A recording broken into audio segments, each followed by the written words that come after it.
सुंदरकांड 64वां सर्ग।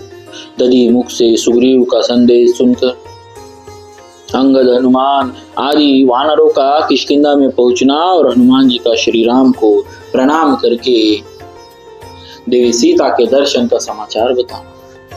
सुग्रीव के ऐसा कहने पर प्रसन्नचित्त वानर दधिमुख ने श्री राम, लक्ष्मण और सुग्रीव को प्रणाम किया। सुग्रीव तथा उन महाबली रघुवंशी बंधुओं को प्रणाम करके वे शूरवीर वानरों के साथ आकाश मार्ग से उड़ चले। जैसे पहले आए थे उतनी ही शीघ्रता से वे वहां जा पहुंचे और आकाश से पृथ्वी पर उतरकर उन्होंने उस मधुवन में प्रवेश किया। मधुवन में प्रविष्ट होकर उन्होंने देखा कि समस्त वानर युद्धपति जो पहले उद्दंड हो रहे थे अब मद रहित हो गए हैं। उनका नशा उतर गया है और ये मधु मिश्रित जल का मेह मूत्रेंद्रिय द्वारा त्याग कर रहे हैं। वीर दधिमुख उनके पास गए और दोनों हाथों की अंगुली बांध अंगद से हर्षयुक्त मधुर वाणी में इस प्रकार बोले, सौम्य, इन रक्षकों ने जो अज्ञानवश आपको रोका था, क्रोधपूर्वक आप लोगों को मधु पीने से मना किया था, इसके लिए आप अपने मन में क्रोध न करें। आप लोग दूर से थके मांदे आए हैं, अतः फल खाइए और मधु पीजिए, यह सब आपकी ही संपत्ति है। महाबली वीर, आप हमारे युवराज और इस वन के स्वामी हैं।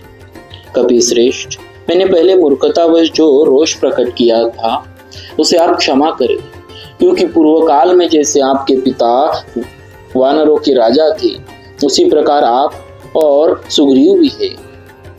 आप लोगों के सिवा दूसरा कोई हमारा स्वामी नहीं। निष्पाप युवराज, मैंने यहाँ से जाकर आपके चाचा सुग्रीव से इन सब वानरों के यहाँ पधारने का हाल कहा था। इन वानरों के साथ आपका आगमन सुनकर वे बहुत प्रसन्न हुए। इस वन के विध्वंस का समाचार सुनकर भी उन्हें रोष नहीं हुआ। आपके चाचा वानरराज सुग्रीव ने बड़े हर्ष के साथ मुझसे कहा कि उन सबको शीघ्र यहाँ भेजो। दधिमुख की यह बात सुनकर बातचीत करने में कुशल कपि श्रेष्ठ अंगद ने उन सबसे मधुर वाणी में कहा, वानर उत्पत्तियों, जान पड़ता है भगवान श्री राम ने हम लोगों के लौटने का समाचार सुन लिया, क्योंकि ये बहुत प्रसन्न होकर वहां की बात सुन रहे हैं। इसी से मुझे ऐसा ज्ञात होता है। अतः शत्रुओं को संताप देने वाले वीरों, कार्य पूरा हो जाने पर अब हम लोगों को यहाँ अधिक नहीं ठहरना चाहिए।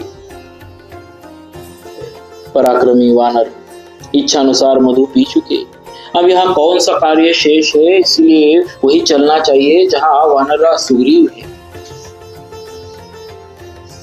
वानर पुंगो, आप सब लोग मिलकर मुझसे जैसा कहेंगे मैं वैसा ही करूंगा, क्योंकि कर्तव्य के विषय में आप लोगों के अधीन हूं। यद्यपि मैं युवराज हूं तो भी आप लोगों पर हुक्म नहीं चला सकता। आप लोग बहुत बड़ा कार्य पूरा करके आए हैं, अतः बलपूर्वक आप पर शासन चलाना कदापि उचित नहीं।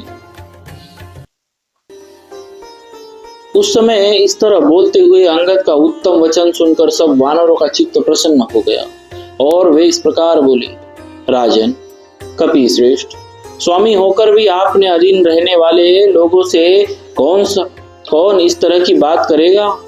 प्रायः सब लोग ऐश्वर्य के मद से उन्मत्त हो अहंकारवश अपने को ही सर्वोपरि मानने लगते हैं। आपकी यह बात आपके ही योग्य है, दूसरे किसी के मुंह से प्रायः ऐसी बात नहीं निकलती। यह नम्रता आपकी भावी शुभ योग्यता का परिचय दे रही। हम सब लोग भी जहाँ वानर वीरों के अविनाशी पति सुग्रीव विराजमान हैं, वहां चलने के लिए उत्साहित हो यहाँ आपके समीप आए हैं। वानर श्रेष्ठ, आपकी आज्ञा प्राप्त हुए बिना हम वानरगण कहीं एक पग भी नहीं जा सकते। अब यह आपसे सच्ची बात कहते हैं। वे वानरगण जब ऐसी बातें कहने लगे तब अंगद बोले, बहुत अच्छा, हम लोग अब चले। इतना कहकर वे महाबली वानर आकाश में उड़ चले। आगे आगे अंगद और उनके पीछे वे समस्त वानर युद्धपति उड़ने लगे। वे आकाश को आच्छादित करके गुलेल से फेंके गए पत्थरों की भांति तीव्र गति से जा रहे थे। अंगद और वानरवीर हनुमान को आगे करके सभी वेगवान वानर सहसा आकाश में उछलकर वायु से उड़ाए गए बादलों की भांति बड़े जोर जोर से गर्जना करते हुए किष्किंधा के निकट जा पहुंचे। अंगद के निकट पहुंचते ही वानरराज सुग्रीव ने शोक संतप्त कमल नयन श्री राम से कहा, प्रभु धैर्य धारण कीजिए, आपका कल्याण हो। देवी सीता का पता लग गया है, इसमें संशय नहीं है, क्योंकि कृतकार्य हुए बिना दिए हुए समय की अवधि को बिताकर ये वानर कदापि यहाँ नहीं आ सकते। शुभ दर्शन श्री राम। अंगद की अत्यंत प्रसन्नता से भी मुझे इसी बात की सूचना मिल रही।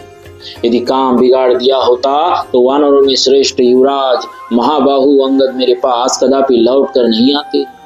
यद्यपि कार्य सिद्ध न होने पर भी इस तरह लोगों का अपने घर लौटना देखा गया है, तथापि उस दशा में अंगद के मुख पर उदासी छाई होती और उनके चित्त में घबराहट के कारण उथल पुथल मची होती। मेरे बाप दादा के इस मधुवन का, जिसकी पूर्वजों ने भी सदा रक्षा की है, कोई जनक किशोरी का दर्शन किए बिना विध्वंस नहीं कर सकता। उत्तम व्रत का पालन करने वाले श्री राम, आपको पाकर माता कौशल्या उत्तम संतान की जननी हुई है। आप धैर्य धारण कीजिए, इसमें कोई संदेह नहीं है कि देवी सीता का दर्शन हो गया।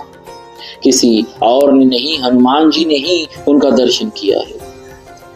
मति मानव में श्रेष्ठ रघुनंदन, इस कार्य को सिद्ध करने में हनुमान जी के सिवा और कोई कारण बना हो, ऐसा संभव नहीं। वानर शिरोमणि हनुमान में ही कार्य सिद्धि की शक्ति और बुद्धि है। उन्हीं में उद्योग, पराक्रम और शास्त्र ज्ञान भी प्रतिष्ठित है। जिस दल के नेता जांबवान और महाबली अंगद हो तथा अधिष्ठाता हनुमान हो, उस दल को विपरीत परिणाम, असफलता मिले, यह संभव नहीं। अमित पराक्रमी श्री राम, अब आप चिंता न करें। ये वनवासी वानर जो इतने अहंकार में भरे हुए आ रहे हैं, कार्य सिद्ध हुए बिना इनका इस तरह आना संभव नहीं था। इनके मधु पीने और वन उजाड़ने से भी मुझे ऐसा प्रतीत होता है।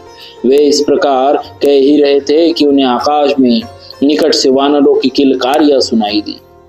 हनुमान जी के पराक्रम पर गर्व करके किष्किंधा के पास गर्जना करने वाले वे वनवासी वानर मानव सिद्धि की सूचना दे रहे थे।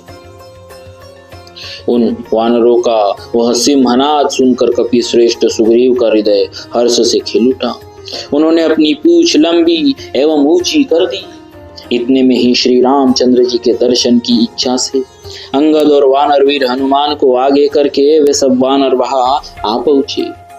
वे अंगद आदि वीर आनंद और उत्साह से भरकर वानरराज सुग्रीव तथा श्री रघुनाथ जी के समीप आकाश से नीचे उतरे। महाबाहु हनुमान ने श्री रघुनाथ जी के चरणों में मस्तक रखकर प्रणाम किया और उन्हें यह बताया कि देवी सीता पातिव्रत्य के कठोर नियमों का पालन करती हुई शरीर से सकुशल है। मैंने देवी सीता का दर्शन किया है। हनुमान जी के मुख से यह अमृत के समान मधुर वचन सुनकर लक्ष्मण सहित श्री राम को बड़ी प्रसन्नता हुई। पवन पुत्र हनुमान के विषय में सुग्रीव ने पहले से ही निश्चय कर लिया था कि उन्हीं के द्वारा कार्य सिद्ध हुआ है। इसीलिए प्रसन्न हुए लक्ष्मण ने प्रीति युक्त सुग्रीव की और बड़े आदर से देखा। शत्रु वीरों का संहार करने वाले श्री रघुनाथ जी ने परम प्रीति और महान सम्मान के साथ हनुमान जी की ओर देखा। इस प्रकार श्री वाल्मीकि निर्मित हर्ष रामायण आदि काव्य के सुंदर कांड में 64वां सर्ग पूरा हुआ। बोलिए श्री सीताराम जी महाराज की जय। भक्तवत्सल भगवान की जय।